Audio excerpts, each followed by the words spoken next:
Hey, what's going on everyone? DJ Zeus here bringing you guys another video, and this one is a low light test. And basically what I'm doing right here, and let me go ahead and raise this a little bit.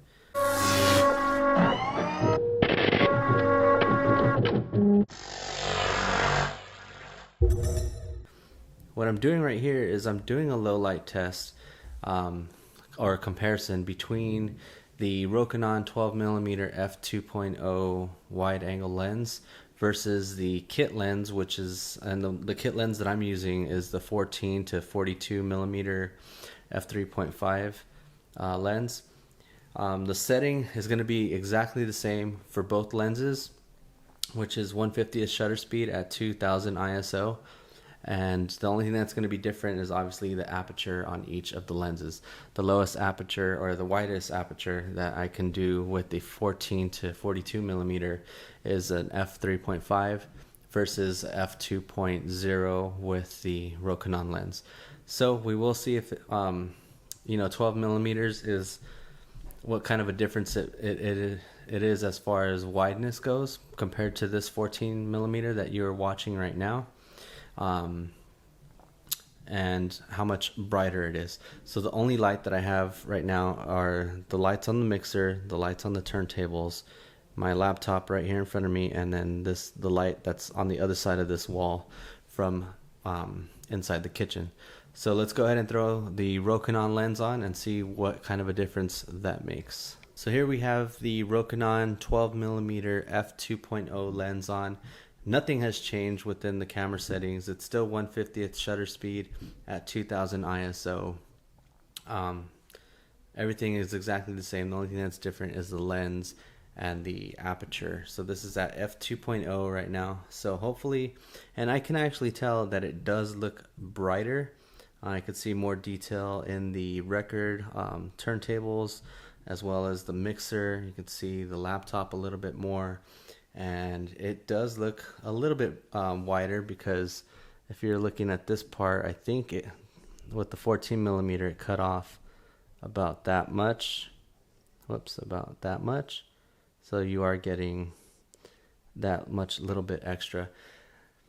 So I have the ISO at 2000 right now. I'm gonna go ahead and bump this up, and we will see how much I can get away with before it starts looking grainy. Now 2000 for me seems to be the sweet spot. I was messing around with this camera and the Rokinon lens. On Friday I went to a bar that my buddy was DJing at, and I was messing around with the settings, and at least from looking at the live view monitor in the camera itself, I think 2000 was the perfect spot, or the highest spot that you can go without it being fuzzy. Now that's just looking at this little screen.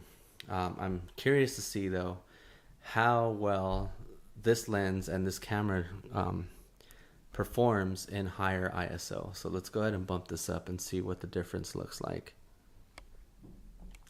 So right here we're at 2500 ISO, still the same shutter speed, 1/50th, so nothing else has changed. Aperture is still at f2.0. Let's bump it up. Now we're at 3200 ISO, 4000 ISO, 5000 ISO, and the highest that I can go in the video settings is 6400 ISO. And you can see a lot more detail, and looking at the screen I don't see a whole lot of noise, but I will do a crop in post so you guys can see like a little zoomed in square and see if you guys can see any noise, and also for myself as well, because I am curious. But looking at this little screen I don't see like a whole lot of noise going on. I don't know if I can, let's go ahead and enter that and try to zoom. Oh, I can't. Normally you can double tap the screen and it'll zoom in on a certain part of the video that you're recording, but I can't do it right now because it's actually recording. So anyways, low light test, obviously a little bit wider than the 14mm. I mean, it should be because it's 12mm, and definitely brighter. Let me bring it back down to 2000, which is where I had both of the settings. But really cool, really cool lens. You can get up pretty close. I think the minimum focus distance is approximately 5 to 6 inches. And then obviously there's an infinity focus as well. I like this lens. I really like it.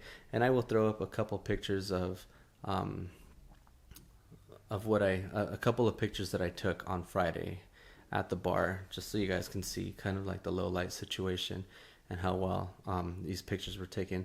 Unfortunately, I won't have any data that goes along with these pictures, but you can see what it's capable with the Panasonic G7. And that's the whole purpose of me making this video.